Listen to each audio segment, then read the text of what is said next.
Perkenalkan, nama saya Fredrik Leonardo, atlet panjat tebing, kelahiran 11 Maret 97, asal dari kota Pontianak.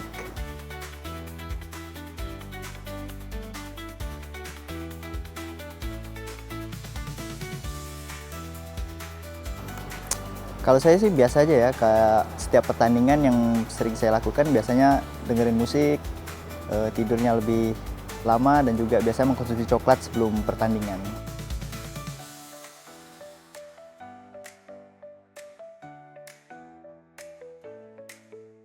Kalau nggak jadi atlet, kemungkinan ada dua pilihan saya. Pertama menjadi guru, yang kedua menjadi pelatih mungkin. Karena saya menempuh pendidikan di FKIP dan memang itu prospeknya menjadi guru dan pelatih. Ya karena saya mencintai olahraga dan khususnya olahraga panjat tebing dan itu yang paling relate buat saya. Kalau sekarang kayaknya ada cuman tapi nggak terlalu banyak gitu.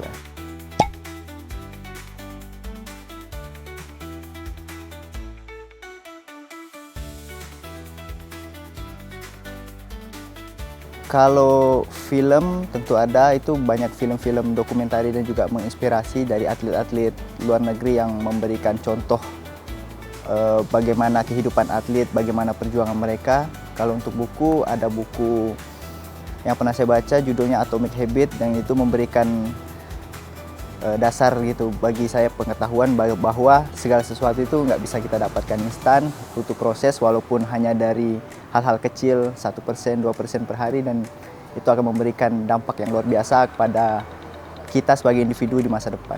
Kalau role model ada banyak, atlet favorit saya ada banyak, dari Indonesia salah satunya ada Taufik Hidayat dan kemudian dari dunia tinju ada Mike Tyson dan Muhammad Ali. Itu merupakan sosok yang sangat inspirasi buat saya, tidak hanya di lapangan tapi di luar lapangan dia juga mempesona dan banyak memberikan hal-hal yang luar biasa gitu. Untuk ketika pertama kali saya gabung di panjat tebing ada sosok inspirasi dan itu atlet Indonesia, atlet nomor speed dan juga senior saya saat ini bersama saya di Platnas, namanya Aspar Jailolo. Beliau adalah pemanjat Indonesia yang sudah malang melintang di setiap event nasional dan internasional dan dia adalah salah satu role model buat saya di dunia panjat tebing.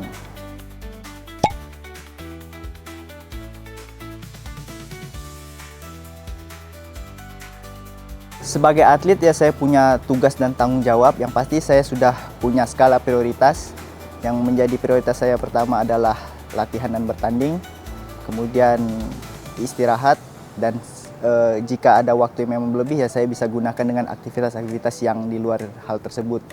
Untuk secara pribadi mungkin menghubungi keluarga atau membaca buku atau hiburan dan lain sebagainya. Kalau genre musik saya memang agak variatif, saya kadang pop dan juga kadang rock gitu.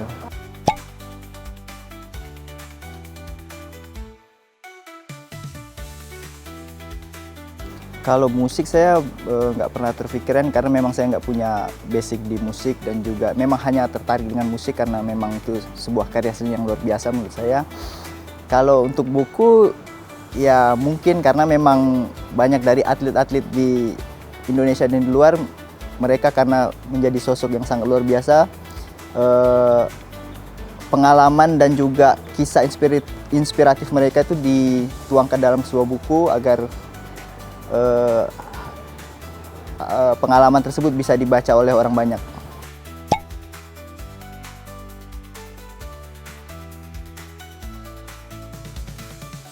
Kalau menurut saya lawan tersulit itu sebenarnya bukan orang gitu, bukan personal, tapi adalah diri sendiri gitu. Karena untuk menaklukkan diri sendiri itu sangat berat. Kadang ketika kita di pertandingan banyak hal-hal negatif yang tiba-tiba datang dan itu mempengaruhi mood dan juga yang pasti itu juga mempengaruhi performa dan itu sangat sulit lah menurut saya bagi seorang atlet itu adalah musuh terbesar dan terberat. Kalau tips dari saya, kita ingat dengan proses karena sebagai atlet kita melalui proses yang panjang, kita berlatih setahun, 2 tahun, 3 tahun, 4 tahun dan itu tidak gampang dan itu nggak mudah. Ingat proses dan itu pasti akan membalikan mood kita untuk berjuang di pertandingan.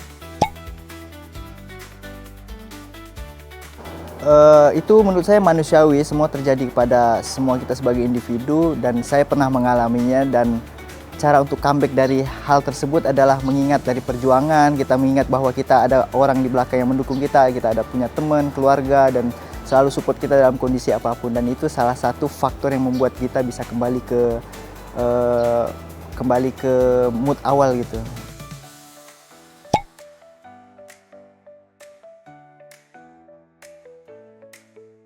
Pada prinsipnya kita pengen juara, kita pengen emas, tapi untuk kesana kita harus melakukan yang terbaik. Kita ingat ketika proses berlatih, jika kita melatih diri kita untuk melakukan yang terbaik, kita tampilkan itu di kompetisi. Jadi setiap kompetisi coba upaya lakukan yang terbaik, karena tidak selalu kalah itu adalah hal yang buruk. Mungkin dari kalah itu bisa menjadi trigger kita untuk menjadi lebih baik lagi, juga sebagai hal yang bisa memberikan kesempatan kita untuk berbenah diri dan mengevaluasi diri ke depannya.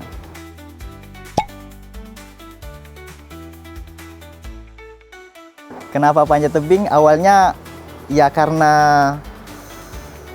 perkenalan saya dengan ekskul waktu di SMA, dan kemudian saya jatuh cinta dengan olahraga panjat tebing karena komunitas panjat tebing sangat baik dan menurut saya, dan juga olahraganya sangat menantang dan memberikan kesempatan saya untuk menjadi seseorang berbeda, khususnya dalam berorganisasi, dan itu saya temukan di olahraga panjat tebing. Yang pasti saya senang dan itu memberikan kejutan buat saya, dan sebenarnya itu adalah sebuah kehormatan yang diberikan kepada saya karena ini adalah pertama kalinya bagi seorang Fredrik dan juga yang mewakili Kalimantan Barat diberikan kesempatan untuk membacakan janji atlet di event sebesar PON. Itu sangat luar biasa.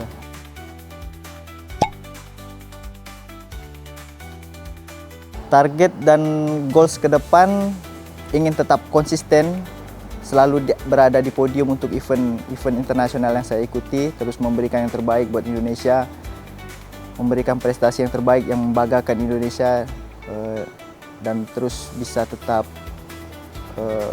komitmen dan rendah hati. Pesan-pesan untuk pemuda,